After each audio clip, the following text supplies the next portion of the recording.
7 firefighters were hurt in this fire in August of 2010. 15 months later, the man responsible for starting the fire learned his fate. Of the 7 injured firefighters, 3 were forced to retire. 1 was paralyzed. 29-year-old Samson Wright pleaded guilty to charges of malicious use of fire.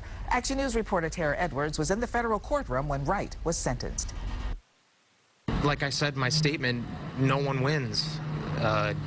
They're going to jail and I'm in a wheelchair. A couple of us lost our jobs. 32-year-old Brendan Malewski delivered a powerful speech in court, facing the man who intentionally set a building on fire on Detroit's east side more than a year ago. No news cameras were allowed in court.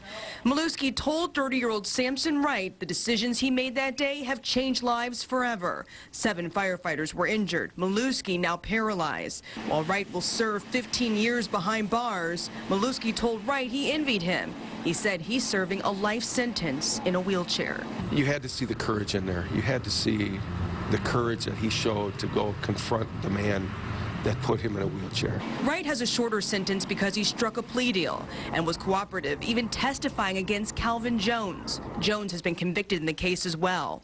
Wright apologized to the injured firefighters and their families. The investigation is ongoing as to who paid Wright to burn the buildings. These guys were the fall guys. These were the guys that lit the match. They had no motivation to burn that building down except for money. Malewski finds it ironic the sentencing happened on the anniversary of the death of firefighter Walter Harris 3 years ago. He was killed while trying to help put out a fire that was also the work of an arsonist. Rest in peace to Walter. I can still hold my wife. I can still kiss my wife. I can still talk to my friends and family. Suri, Walter's wife, can't do that. His children can't see him. And Calvin Jones will be sentenced sometime in December. The U.S. Attorney's Office is asking for a 30-year punishment, but he could get as much as 40 years in prison. At the federal courthouse in Ann Arbor, Tara Edwards, 7 Action News.